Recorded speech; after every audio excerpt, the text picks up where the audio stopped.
1990వ సంవత్సరం శ్రావణమాసం. రామారావు సీత ఇల్లు ఒక చిన్న పెంకుటిల్లైనా ఎప్పుడూ శుభ్రంగా ఉంటుంది. రామారావుకున్న 2 ఎకరాల పొలం వారి జీవనాధారం.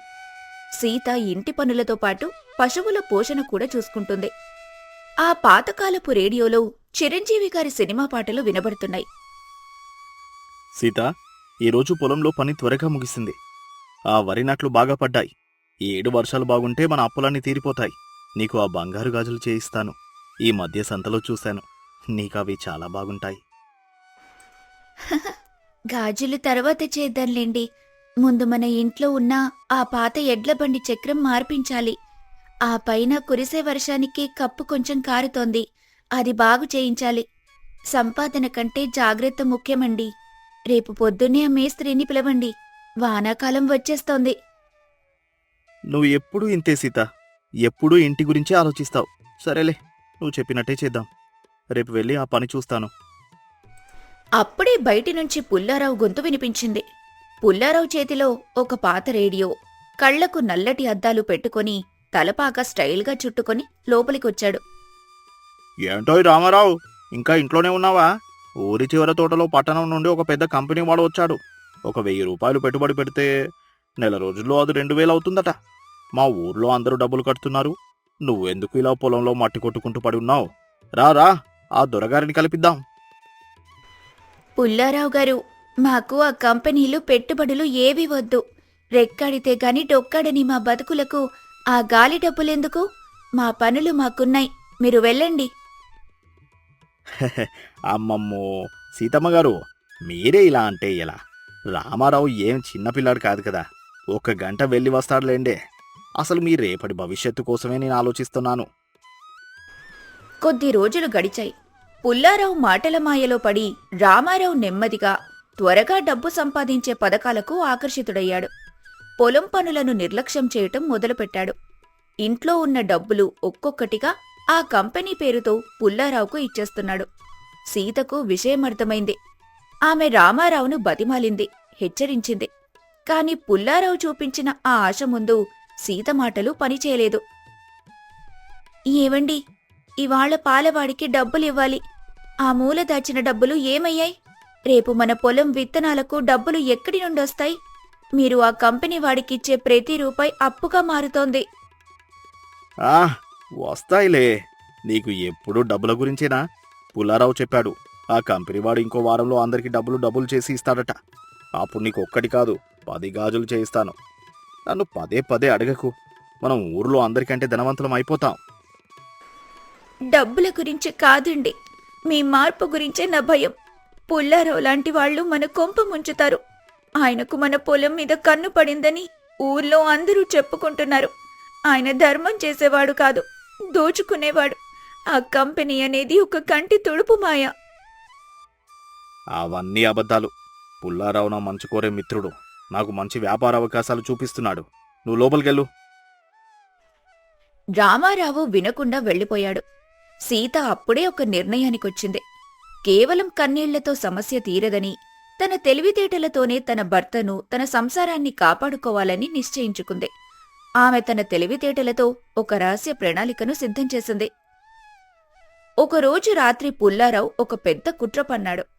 ఆ కంపెనీవాడు మునిగిపోయాడని, తన డబ్బులు రావాలంటే అదనంగా ఇంకో 5000 కట్టాలని రామారావుకు అబద్ధం చెప్పాడు.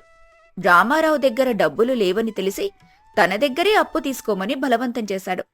మద్యం మత్తులో రామారావుతో తన 2 ఎకరాల పొలాన్ని పుల్లారావుకు అప్పు కింద హామీగా రాసిస్తూ ఒక పత్రం మీద సంతకం చేయించుకున్నాడు.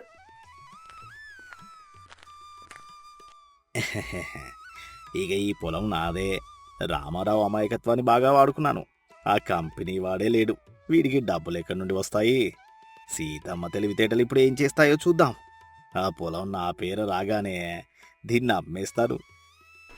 మరుసటి రోజు ఉదయం రామారావుకు కంపెనీ మోసం తెలిసి నిర్ఘాంతపోయాడు. ఏడుస్తూ సీత దగ్గరికొచ్చాడు. సీత, నన్ను క్షమించు. నేను సర్వస్వం కోల్పోయాను. మన పొలాన్ని పుల్లారావుకు హామీగా రాసిచ్చాను. ఆ కంపెనీ వాడు లేడట. పుల్లారావు ఇప్పుడు తన అప్పు తీర్చమని నన్ను పీడిస్తున్నాడు. లేదంటే పొలం లాక్కుంటాడట. నేనెంత పని చేశాను. ఏవండి, జరిగిన దానికి బాధపడటం కంటే పోయిన దాన్ని తిరిగి ఎలా తెచ్చుకోవాలో ఆలోచించాలి. మీరు భయపడకండి. పుల్లారావు దురాశే అతనికి ముప్పు తెస్తుంది. నేను చెప్పినట్టు చేయండి. మనం ఆ దురాశని ఆయుధంగా వాడుకుందాం. రేపు సంతలో ఒక వార్త పుట్టించాలి. సీత ఒక అద్భుతమైన ప్లాన్ వేసింది. ఆమె ఊరంతా ఒక వదంతు వ్యాపింపజేసింది. తన పొలంలో ఒక రహస్యమైన మాయాగుండం ఉందని, అందులో పూర్వీకులు బంగారు నాణాలు దాచారని ప్రచారం మొదలుపెట్టింది. ఆమె ఈ విషయం పక్కింటి ఆవిడకు చెబుతున్నట్టుగా పుల్లారావు వినేలా జాగ్రత్త పడింది. వదినా, మన పొలంలో ఆ పాత వేప చెట్టు కింద ఒక రాగి బిందె ఉందని మా నాన్నగారు కల్లోకొచ్చి చెప్పారు. అందులో అపారమైన సంపద ఉందట. ఆ నాణేలు నిజాం రాజుల కాలం నాటివట. కాని ఒక నిబంధన ఉంది. ఆ పొలం అసలు యజమాని ఎవరైతే ఉంటారో వాళ్లు మాత్రమే ఆ బిందెను తీయగలరట. వేరేవారు ముట్టుకుంటే అది బొగ్గైపోతుందట. మా తాతలు అందుకే దాన్ని ఇంతకాలం తీయలేదు. ఏంటి, బంగారు బిందెనా? అది కూడా ఆ పొలంలోనే ఉందా? ఇప్పుడు ఆ పొలం నాది కదా, అంటే ఆ బంగారం కూడా నాదే అవుతుంది. కానీ అసలు యజమాని తీయాలంటుందేంటి? అంటే రామారావు తీయాలన్నమాట. వాడు తీశాక నేను దాన్ని లాక్కుంటే సరిపోతుంది. ఆ కంపెనీ డబ్బుల కంటే ఇది ఎంతో మేలు. పుల్లారావు వెంటనే రామారావు దగ్గరికి వెళ్ళాడు. అతని కళ్లల్లో బంగారం మెరుపు కనిపిస్తోంది. రామారావు, విన్నావా? నీ పొలంలో బంగారం ఉందట. ఆ పత్రం నా దగ్గరుంది కదా. ఇప్పుడు ఆ పొలం నాది. పదా, మనం వెళ్ళి ఆ బంగారం తీద్దాం. నువ్వు తీస్తే చాలు, నేను జాగ్రత్త చేస్తాను.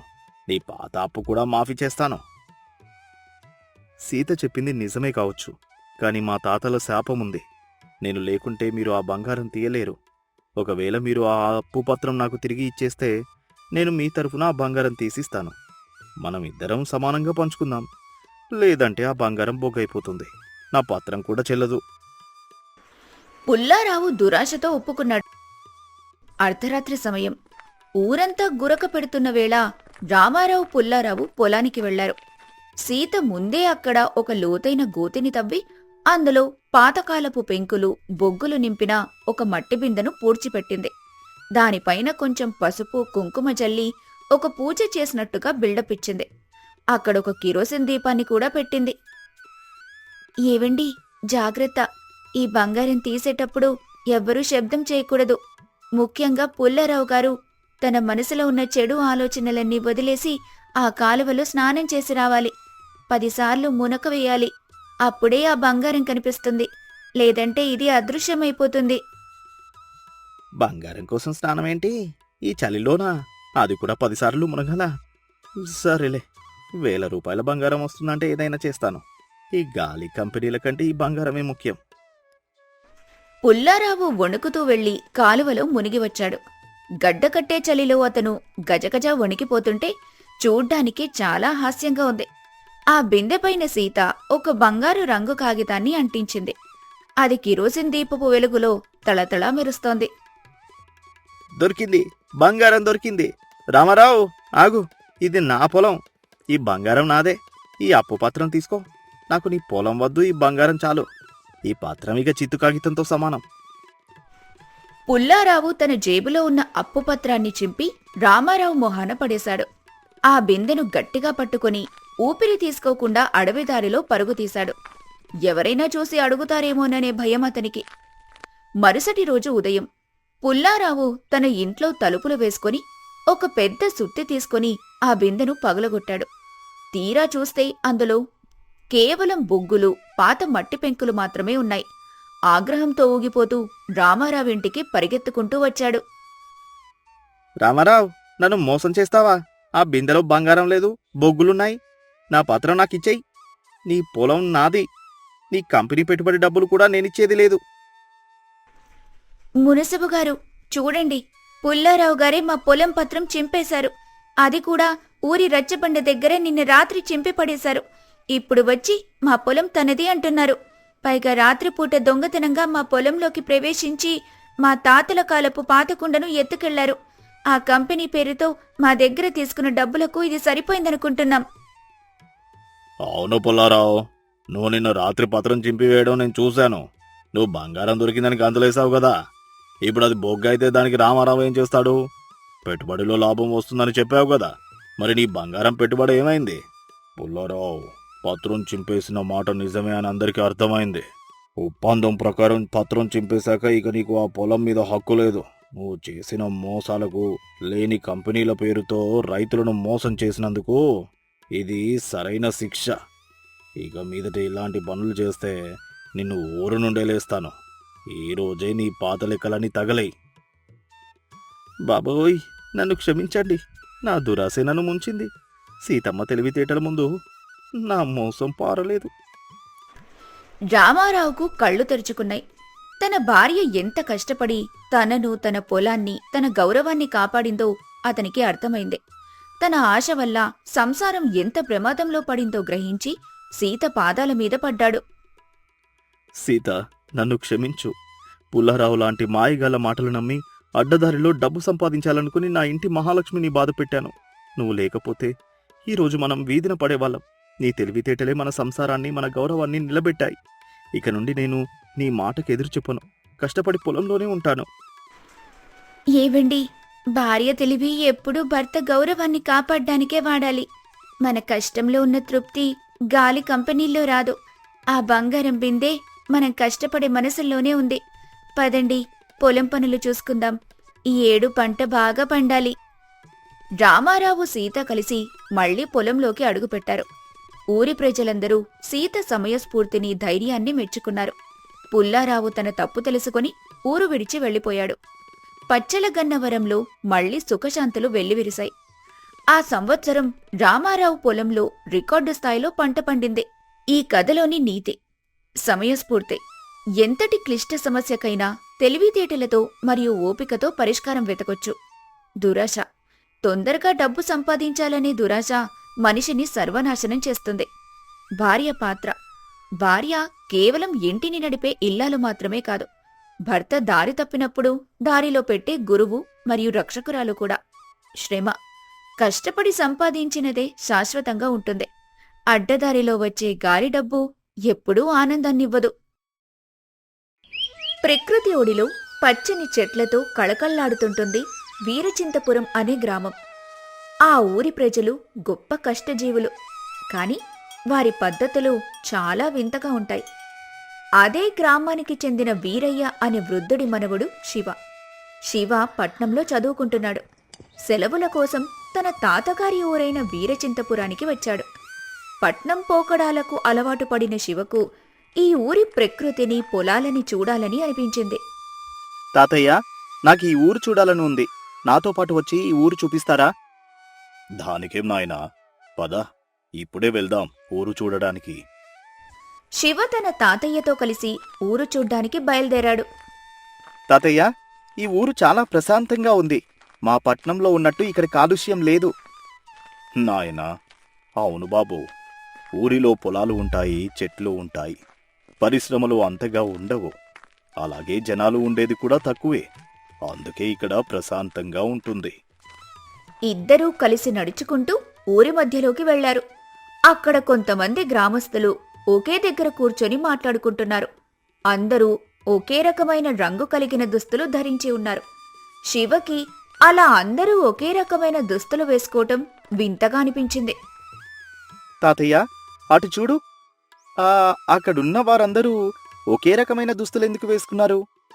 ఊరిలో ఏవైనా పోటీలు జరుగుతున్నాయా, లేక వారంతా ఏదైనా సంఘం సభ్యులా?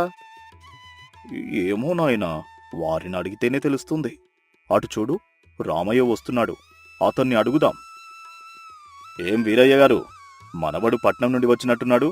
బాగున్నావా బాబు? బాగున్నాను తాత. కాని మీ అందరినీ చూస్తుంటే ఒక సందేహం కలుగుతోంది. మీరందరూ ఒకే రకమైన బట్టలు ఎందుకు వేసుకుంటున్నారు? ఓ అదా, అది పెద్ద విద్య బాబు. రోజూ బట్టలు మార్చి ఉతకడం అంటే సబ్బు ఖర్చు, నీళ్ళ వృధా. అదే అందరూ ఒకే రకమైన బట్టలు కొంటే తక్కువ ధరకు వస్తాయి. పైగా 2 రోజులకోసారి మార్చుకున్నా ఎవరికీ తెలియదు. అందరం ఒకే రకమైన బట్టలు వేసుకుంటాం కాబట్టి నిన్న వేసుకున్నదే ఇవాళ వేసుకున్నామని ఎవరూ గుర్తుపట్టలేరు. అలా మాకు సబ్బు బిల్లలు, ఉతికే కష్టం 2 తగ్గుతాయి.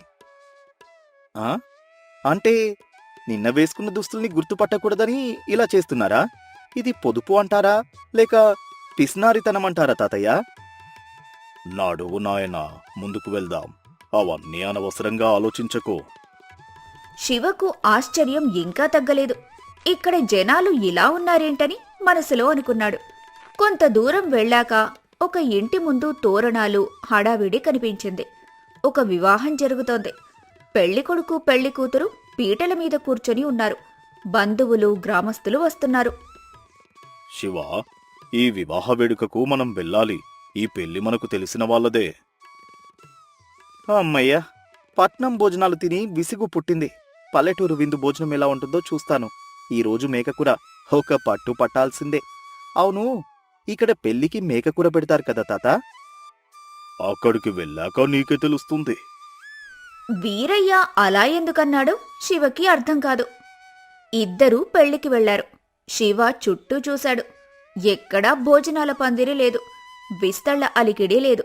జనం వచ్చి నూతన దంపతులను ఆశీర్వదించి మౌనంగా వెళ్ళిపోతున్నారు. తాతయ్య, ఎక్కడా భోజనాలు వడ్డిస్తున్నట్టు లేదే.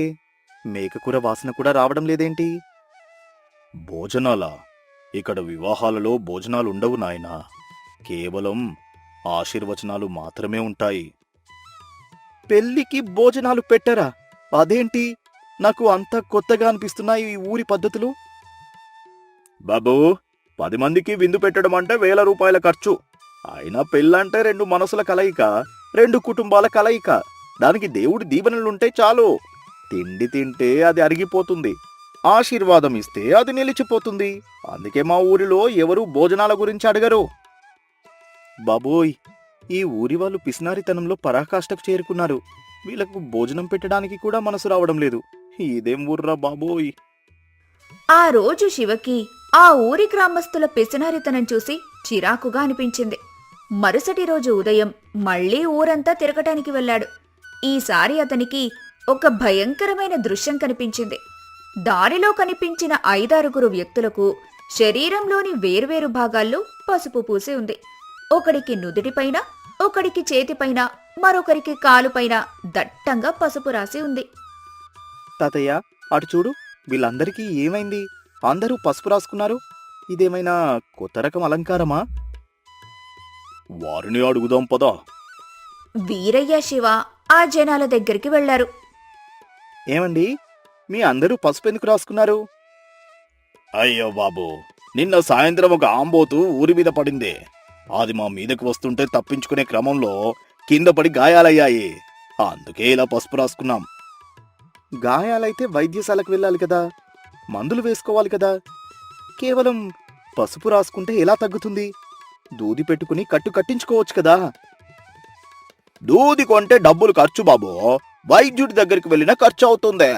మన ఇంట్లో పసుపు ఉండగా బయట మందులు కొనడం ఎందుకు? ఆ డబ్బులతో మరో పని చేయవచ్చు కదా. పసుపు కంటే గొప్ప ఔషధం ఏముంటుంది? కట్టు కడితే మళ్ళీ దాన్ని మార్చడానికి ఖర్చు. అందుకే ఇలా పసుపుతోనే సరిపెట్టుకున్నాం. తాతయ్య, ఇక నేను ఈ ఊరిలో ఒక్క క్షణం కూడా ఉండలేను. సెలవులు కదా, ఊరిలో సరదాగా గడుపుదామని పట్నం నుండి ఇక్కడికి వస్తే ఇక్కడ ఈ వింత మనుషులని, ఇక్కడ పిసినారితనం చూసి నా బుర్ర వేడెక్కిపోతోంది. వీళ్ళు దెబ్బ తగిలినా మందులు కొనరు, పెళ్లిల్లో అన్నం పెట్టరు, బట్టలు ఉతకరు. ఇక్కడ ఉండడం నా వల్ల కాదు. నేను రేపే వెళ్ళిపోతాను. ఆగు నాయనా, అంత తొందరెందుకో? రేపుదయం ఊరి రచ్చబండ దగ్గర పంచాయితీ ఉంది. దానికి మనం కూడా వెళ్ళాలి. అది చూసి నువ్వు వెళ్దువుగాని. శివ తన మనసులో అక్కడింకా ఎలాంటి మనుషులున్నారో, ఇంకా ఎన్ని వింతలు తను చూడాల్సి వస్తుందో అని అనుకున్నాడు. మరుసటి రోజు ఉదయం శివకు ఇష్టం లేకపోయినా తాతయ్య బలవంతం మీద పంచాయతీకి వెళ్లాడు. అక్కడ దృశ్యం చూసి శివకు ఆశ్చర్యమేసింది. ఊరి ప్రజలందరూ అక్కడ గుమిగూడారు. నిన్న దెబ్బలు తగిలినవారు, ఒకే రకమైన బట్టలు వేసుకున్నవారు, పెళ్లికొడుకు పెళ్లికూతురు అందరూ అక్కడున్నారు. ఊరి పెద్ద ముసలయ్య గారు మధ్యలో కూర్చొని ఉన్నారు. గ్రామస్తులారా, వినండి. ఈ ఏడాదికి మనం అనుకున్న సమయం ముగిసింది. ఇప్పుడు ఎవరి వంతు వారు మన ఊరి కోసం కేటాయించిన నిధిని ఇవ్వండి. మధ్యలో ఉన్న ఒక హుండీ లాంటి దాన్ని శివ ఆసక్తిగా గమనిస్తున్నాడు. ఒక గ్రామస్తుడు ముందుకు వచ్చి నిలబడ్డాడు. పెద్దాయనా, ఇదిగో ఉండే. ఈ ఏడాది నా దుస్తుల ఖర్చు, ఉతికే ఖర్చు తగ్గించి దాచుకున్న 4000 రూపాయలు. ఈ డబ్బును మన ఊరి నిధికిస్తున్నాను. పెద్దాయనా, నా వివాహంలో విందు భోజనాల కోసం ఖర్చు చేయాల్సిన 10,000 రూపాయలు ఇవి.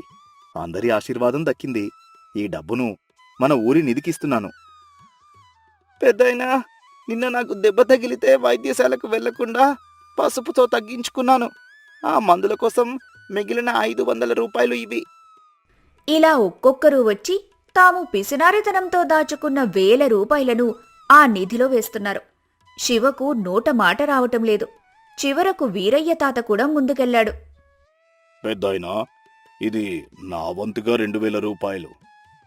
ఊరి పెద్ద డబ్బులు లెక్కపెట్టి సంతోషంగా, గ్రామస్తులారా, మనం అనుకున్న లక్ష్యం చేరుకున్నాం. ఈ ఏడాది మన ఊరు నుండి పట్నం వెళ్లి పై చదువులు చదవాలనుకుంటున్న 10 మంది పేద విద్యార్థులకు ఈ డబ్బు సరిపోతుంది. వారికి వసతి, భోజనం, పుస్తకాల ఖర్చులన్నీ ఈ డబ్బుతోనే చూసుకుందాం. పట్నం వెళ్లే మన పిల్లలు గొప్ప గొప్ప చదువులు చదవాలి.